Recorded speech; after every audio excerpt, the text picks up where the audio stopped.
realizar el trabajo autónomo número 6. Yo voy a resolver la primera pregunta que dice: una rueda está girando en dirección a las manecillas del reloj en un eje perpendicular al plano y z. Nos pide el vector que mejor representa el contratorque para frenar la rueda es.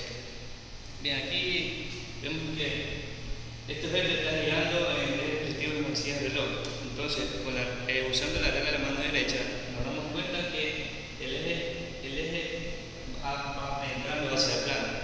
Entonces, un torque que contrarrestre sería un vector que esté saliendo del plano. Entonces, aquí, como podemos ver, la opción que nos da que está saliendo del plano es el vector A, que tenemos aquí. Entonces, este vector se da la respuesta. La respuesta es la Buenas tardes, mi nombre es María José Piñareta Vera y voy a resolver la segunda pregunta del trabajo número 6, la cual dice calcular cuál es el momento de torsión resultante en torno al eje A. Nosotros tenemos tres fuerzas, entonces vamos a tener que calcular el momento de torsión por cada una de estas fuerzas. Nosotros, simulando que no existen estas fuerzas, vamos a girar al jalar todo el sistema, vamos a ver que esta fuerza va a girar en torno así. Y como inicialmente nos dice que hay que tomar a favor de las manecillas del reloj negativo, entonces esta fuerza va a generar un toque negativo. Pero si jalamos todo el sistema hacia esta fuerza, vamos a ver que va a tener un signo contrario al que inicialmente que nos dice. Entonces va a tener positivo. ¿Por qué? Esta fuerza. La fuerza de 30 newtons hay que considerar siempre las fuerzas que sean perpendiculares al eje de rotación, porque como nos dicen que el eje de rotación es torno A, entonces vamos a trabajar con la fuerza seno de 30. Pero asimismo, al jalar todo el sistema hacia la fuerza seno de 30, vamos a ver que va a girar todo el sistema a favor de las manecillas del reloj, el cual consideramos negativo. Efectuando la suma de torques, y conocemos que es la fuerza por la distancia perpendicular del eje de rotación hacia la fuerza, tenemos que para la primera fuerza vamos a calcular menos 20 por el signo inicialmente anteriormente definido, por 40, porque también fue el torque es la fuerza por el brazo por seno del ángulo, que forman ambos.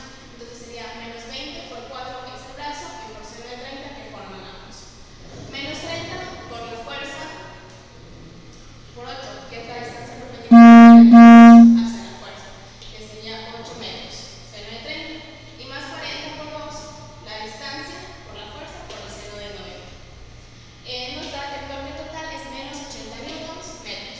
El menos nos indica que va girando a favor de las manecillas del reloj.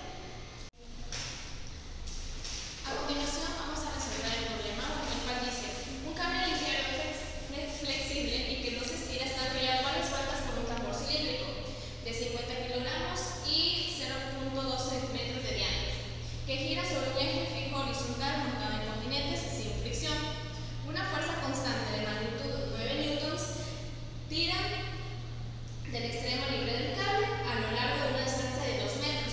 El cable no resbala y hace girar al cilindro al desenrollarse. Si el cilindro estaba inicialmente en reposo, calcular cuál es la rapidez angular final y la rapidez final del cable. Como nosotros sabemos,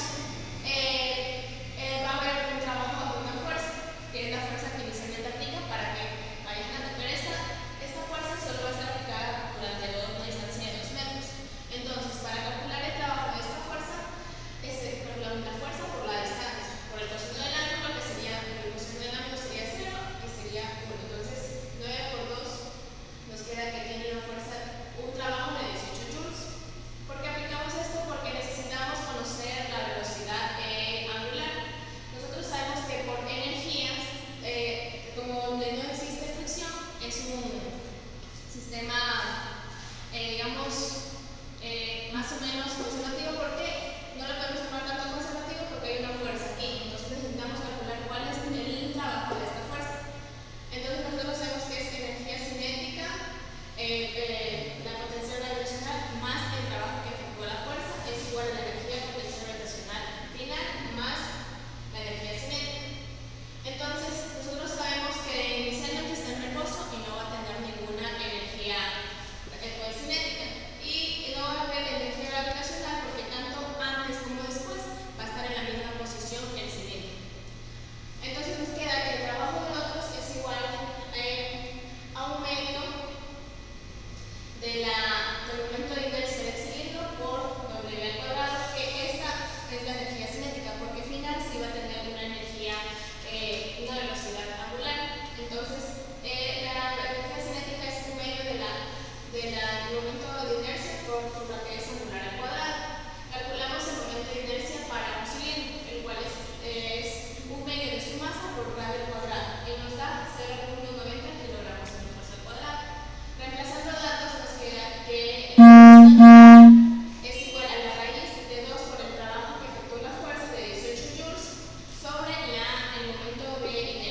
Nos quedan estos resultados. Entonces usted puede visualizar que el más rápido de ellos es el que se multiplica por la cantidad constante en este caso, que es 10. 10 es el que llega más rápido y por lo tanto va a ser el primero que llegue al final. Yo procederé a hacer la lección número 3 de los propuestos en el trabajo que dice: sobre un plano horizontal está situado un cuerpo de 50 kilogramos que está unido a una cuerda que pasa a través de una polea de 15 kilogramos, a otro cuerpo de 200 kilogramos, sabiendo que el coeficiente de rozamiento entre este cuerpo y el plano es de 0,1 determinado. Nos pide la aceleración de los cuerpos, la tensión de la cuerda y la velocidad de los cuerpos, sabiendo que el cuerpo de 200 kilogramos ha descendido 2 metros partiendo del reposo. Nos da el momento de inercia de la polea, que es un medio de m al cuadrado. Para resolver este ejercicio, lo primero que vamos a hacer es realizar el diagrama del cuerpo libre de cada uno de los cuerpos. En el cuerpo de la masa 1 conocemos que posee una normal con respecto al plano, su propio peso, la tensión que ejerce la polea y la fricción que ejerce el piso sobre el lote. En la polea conocemos la tensión número 1 y la tensión número 2 y el peso de la polea. Y en el cuerpo número 3 solamente existe la tensión número 2 y el peso. En el primer cuerpo hacemos una sumatoria de fuerzas en X, ya que en ese sentido se está moviendo. Es igual a masa 1 por aceleración. Conocemos que la tensión 1, como va en sentido del movimiento, es positiva y la fricción negativa. Se iguala y tenemos esta ecuación, la primera ecuación. Segundo, hacemos el diagrama de la polea y encontramos una sumatoria de torques, donde es igual al momento de inercia por la rapidez angular. Aceleración angular. Entonces conocemos que la tensión 1, R1 más T2, R2 es igual a, nos dieron el momento de inercia en el ejercicio, que es igual a un medio de m al cuadrado. Y sabemos, por definición, que la aceleración es igual a la aceleración angular por el radio. Despejamos aceleración angular y encontramos, tenemos esta ecuación, en la cual podemos simplificar el radio y nos quedaría ma sobre 2. En el tercer cuerpo realizamos una sumatoria de fuerzas en el eje Y. Procedemos a hacer el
desciende 2 metros partiendo del reposo.